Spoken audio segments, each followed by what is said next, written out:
What's good, everybody? It's Kaige-O Gaming, and today we finally have Season 2 released for our Space Marines 2 Warhammer 40k. So as you can see, on the roadmap, it was predicted that we would get a new PvE mission, a lethal difficulty for our PvE missions and operations, a new enemy, a new pistol, and for those of us who had the season pass, we were supposed to get the Dark Angels, Champion Pack, Cosmetic Pack, and Weapon Skin Pack. So, taking a quick look at the patch notes, going through them, we have a new operation, a new mission for us, called Termination. It's another mission that's going to take place on the planet Kaige-O, and apparently, we have some new enemies, some new dreadful foes. Now, I'm assuming this is just going to be more Terminated enemies, which is a little sad to me. I was hoping maybe we get some more Chaos Gods, maybe we would get some Nurgles enemies here, but I don't think that's going to be the case. I think it's just going to be new Terminated enemies. Apparently, we got to make good use of the artillery to annihilate them. So I'm assuming that that is a part of our mission, is to maybe activate artillery. I personally doubt that we're going to be actually using the artillery ourselves, aiming and shooting, and that nature. It's probably just an activation thing. But we now have a difficulty past Ruthless. We have the lethal difficulty. The major highlights of it: ammo crates have limited refills per player. Not exactly sure what that means. Have limited refills. So is that just how much it gives us? Or can we only take a certain amount of ammo crates? We'll have to do some testing with that today during our operations. Majoris enemies can become enraged and will be more deadly and harder to kill. Now that's pretty huge, having an enraged status. I'm assuming after they take so much damage that they're only going to get stronger. Armor restores from finishers only if you stay close to your battle brothers. Now I will say, I feel like I've been having that issue when we die on our Ruthless runs. When we fail our Ruthless runs, which has only been during the Hive Tyrant, I feel like we're just getting split up. And so I like that they're encouraging you to stay together. I think it's an interesting mechanic. I'm not sure if I'm a huge fan of it, but I like the route that they're going with it. And overcoming such a challenge will grant you new cosmetics. Now, new cosmetics, we always love that. We always love that. We love it when we don't have to pay for it. Overcoming the hardest difficulty, rewarding you with cosmetics. I like that idea. I don't know what the new cosmetics are. I don't think they say what they are, but I'm hoping we get some heretic cosmetics. I doubt that's going to be the case because this all seems to be focused around operations and you don't play the heretics during operations, but we need heretic cosmetic. That's what we need. They're adding photo mode in operations. Works only in solo, but that's pretty cool if you want your cinematic shots. Also, characters can now follow the camera with their eyes. So, first person view. Gameplay and balancing tweaks. Melee archetypes. Fencing weapons, perfect parry window will not have the same duration as balanced weapons, but it will start from the first frame of parry animation. Okay. So they're changing the different parrying types, because you should have block, fencing, and balance, so it seems like they tweaked the fencing a bit. Melee perks, Chainsword, Power Fist, Combat Knife, Charge Attack perks get significant damage increase, which is all good and well. I really only use the Power Sword in Melee or the Thunder Hammer, so don't really use any of those three too much, but it's nice to see they're getting some buffs, so maybe we'll switch it up. Basic Auspex Scan. Bonus damage on bosses is reduced by 30%, so they nerfed the tactical scan. Damage to bosses is reduced by 70% for the Melt-A-Charge. That's kind of huge. That's going to be the big, huge grenade. So damage to bosses reduced by 70%. That's a big change. Big change. Enemy spawn director PvE.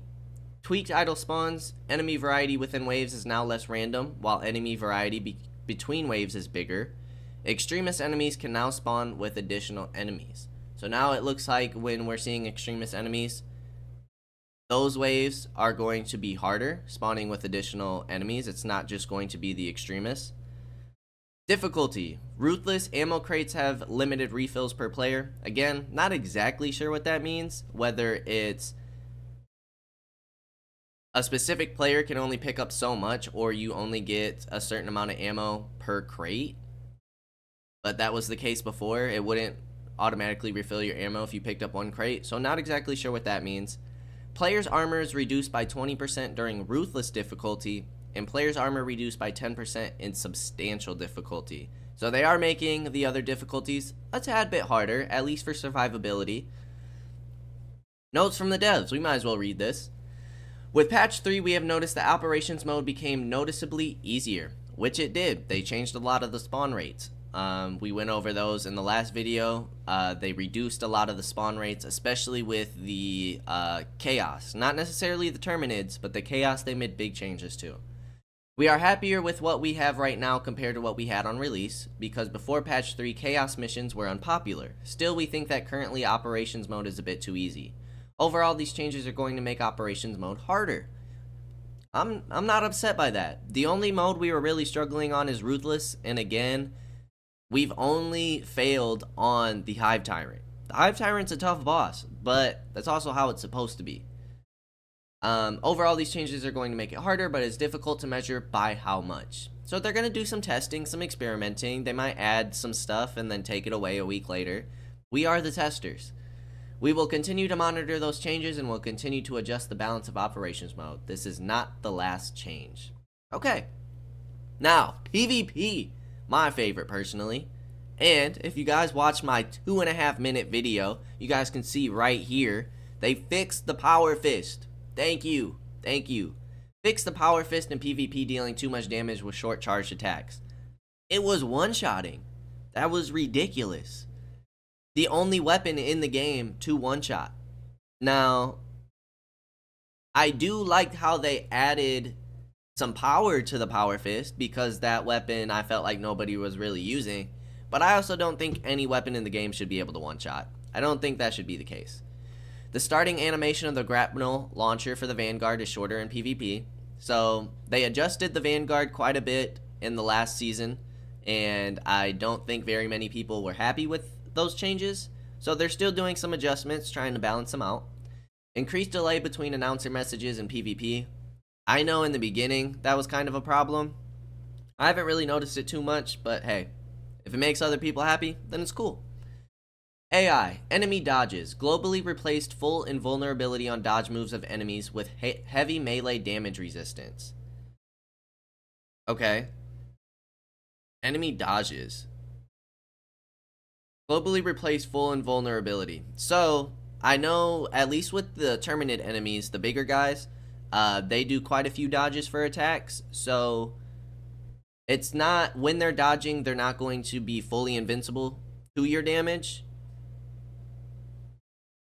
They just have a lot of melee damage resistance. So, I kind of like that change. I mean, it's okay. It's okay. It makes it easier to take down enemies. You don't have to worry about not doing any damage with your swings. Rubik Marine with Bolt Gun. Disengage teleport max distance is slightly reduced. I do like that. I felt like when you were in melee distance with some of those Chaos Marines, they were teleporting pretty far. So that's nice. It makes it a little easier to move around. Customization. More options for color customizations for Chaos. Okay. So we have some new colors that we can mess with. Decal colors. Colors added Liberator Gold color to default for primary and secondary color palettes. Fixed a lot of issues with display of colors. Now they should be more lore accurate. Okay.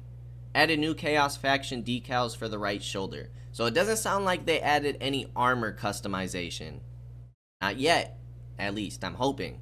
But they did add a bunch of color changes. So we can customize colors more. Which is cool, it's a start. But we want to see armor customizations. That's what we want to see.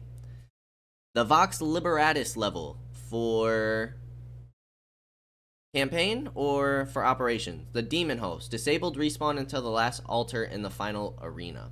Okay? And then we have our general fixes. Fixed a bug where the Assault perk Ascension could kill its owner. I did not know that. Fixed a bug where the Sniper perk targeted shot wasn't always working in some cases. Fixed unintended animation cancel with the Bulwark by using the block, which resulted in faster attacks. I wonder if people were cheesing that. Interesting. Fixed an issue with the tactical team perk, close targeting not triggering properly. Tactical perk, radiating impact not triggering properly. Sniper perk, guardian protocol, cooldown not working properly. Fixed an issue where sound was lost after switching the speaker configuration. Several issues in trials, several issues that were causing loss of saves. Thunderhammer perk, patience rewarded description is now accurate with its actual effect. Added when your health bar is below 30%. Lots of minor UI fixes and improvements. Lots of minor animation fixes and improvements. Localization fixes. Tech, crash fixes and general stability improvements, which is always great. At least in the beginning of the game, I was having a lot of crashes. The crashes seem to be down to a minimum now, which is great, but I'm still having them every once in a while. So as long as they keep working on that, I think that's in everybody's benefit, especially people who are still having that issue. Fix several connectivity issues causing disconnecting for players. I find that more often than crashes now. Before, it was a lot of crashing. Now it's a lot of disconnecting from the server. So that's also great news. Slightly improved performance, fixed issues, controllers, not working with Steam input enabled. That's awesome. I know I had some friends who it was literally impossible for them to use a controller. Now, me, myself, I've used a controller the entire time. I tried a little bit with the keyboard, wasn't a huge fan of it. I like my third-person shooters with a controller. It's how I played Gears of War growing up. So it's nice to see that they're giving us some more options, which is how it was supposed to be in the beginning, but a lot of people were having problems with the input of the controllers. And render improvements, general improvements, and fixes. So, Season 2 is finally here.